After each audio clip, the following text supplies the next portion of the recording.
सत्र न्यायालयानं फसवणुकीची व्याख्या समजून न घेता निकाल दिलाय। ही फसवणूक नव्हतीच असा युक्तिवाद कोकाटेंच्या वकिलांनी केला। शिवाय बनावट कागदपत्र तयार करून फसवणूक केल्याचं म्हणणं चुकीचं असून कोकाटेंची शिक्षा रद्द करण्याची त्यांनी कोर्टासमोर मागणी केली। दरम्यान राहुल गांधींच्या प्रकरणाचा दाखला कोर्टासमोर देण्यात आला। कोकाटेंनी घेतलेल्या सदनिका आर्थिक दुर्बल घटकांसाठी होत्या। 1989 मध्ये या घरासाठी केलेल्या अर्जाची प्रत वकिलांनी कोर्टात सादर केली। त्यावेळी अर्ज करताना सप्टेंबर 1988 ते 89 या एका वर्षाचा उत्पन्नाचा दाखला देणं आवश्यक होतं। त्या काळात कोकाटेंचं दर महिन्याला उत्पन्न 2500 रुपये होतं, म्हणजे कोकाटेंचं वार्षिक उत्पन्न 30,000पेक्षाही कमी होतं। त्यामुळे ते पात्र असल्याचा युक्तिवाद कोकाटेंच्या वकिलांनी कोर्टात केला।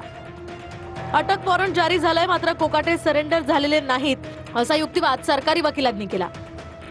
तर यावर सोमवार किंवा मंगळवारपर्यंत कोकाटेंना तात्पुरता दिलासा द्यावा अशी मागणी कोकाटेंच्या वकिलांनी केली। तर कोकाटेंवर रुग्णालयात उपचार सुरू असल्यानं दिलासा मिळावा अशी ही मागणी कोकाटेंच्या वकिलांनी केली। माणिकराव कोकाटे यांच्या याचिकेवर कोर्ट आजच निर्णय देणार आहे। गेल्या 1.5 तासांपासून ही सुनावणी सुरू आहे। तर ही केस आणि राहुल गांधींची केस वेगळी असल्याचं कोर्टानं स्पष्ट केलं। तुमचा याचिकेला विरोध आहे की नाही असा सवाल यावेळेला कोर्टानं सरकारी वकिलांना केला। त्यावर सरकारी वकिलांनी सुद्धा हो, आमच्या शिक्षेच्या स्थगितीला विरोध आहे असं म्हटलेलं आहे। तर कोर्ट आजच या संदर्भात निकाल देणार आहे। कोकाटेंनी मंत्रिपदाचा राजीनामा दिलाय का, तो स्वीकारलाय का असं विचारलं होतं। त्यावर हो, कोकाटेंनी कालच राजीनामा दिल्याचं अनिकेत निकम यांनी कोर्टासमोर मांडलं। कोकाटे किती वर्षापासून आमदार आहेत अशीही कोर्टानं विचारणा केली। त्यावर कोकाटे 1999 पासून आमदार आहेत असं कोकाटेंच्या वकिलांनी उत्तर दिलं। अद्यापही या संदर्भातला युक्तिवाद जो आहे तो सुरूच आहे। न्यायमूर्ती लड्डा यांच्यासमोर हा युक्तिवाद सुरू आहे आणि कोर्ट आजच या संदर्भातला निकाल देणार आहे। कोकाटेंकडनं या शिक्षेच्या स्थगितीसाठी याचिका करण्यात आली होती, त्यावर ही सुनावणी सुरू आहे। गेल्या 1.5 तासांपासून मुंबई हायकोर्टामध्ये ही सुनावणी सुरू आहे। न्यायमूर्ती लड्डा यांच्यासमोर ही सुनावणी सुरू आहे। 2 ते 3 हस्तक्षेप याचिका यामध्ये करण्यात आल्या। त्यामध्ये हस्तक्षेप याचिका करणाऱ्या वकिलांकडनं देखील इथे युक्तिवाद करण्यात आलेला आहे। तर कोकाटेंच्या याचिकेवर आजच कोर्ट निकाल देणार आहे। ही केस आणि राहुल गांधींची केस वेगळी आहे असं कोर्टानं म्हटलं।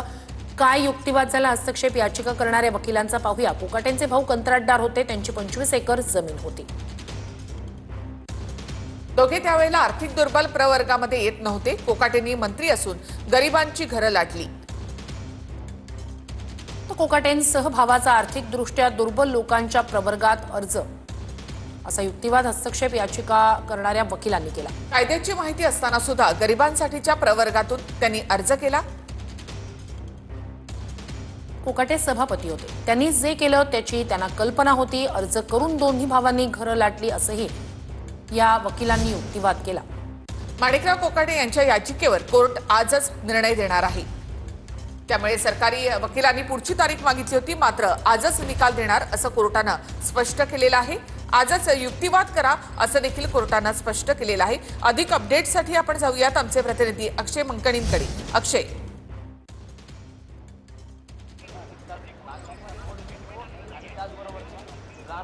निखिला, गेल्या एका तासाभराहून अधिक वेळ जी आहे ती या याचिकेवरती सुनावणी होत असल्याचं आपल्याला पाहायला मिळतंय। मंत्री माणिकराव कोकाटे यांना जी शिक्षा झाली आहे त्याला दिलासा मिळणार का, हाच सवाल या याचिकेच्या निमित्ताने उपस्थित होताना पाहायला मिळतोय।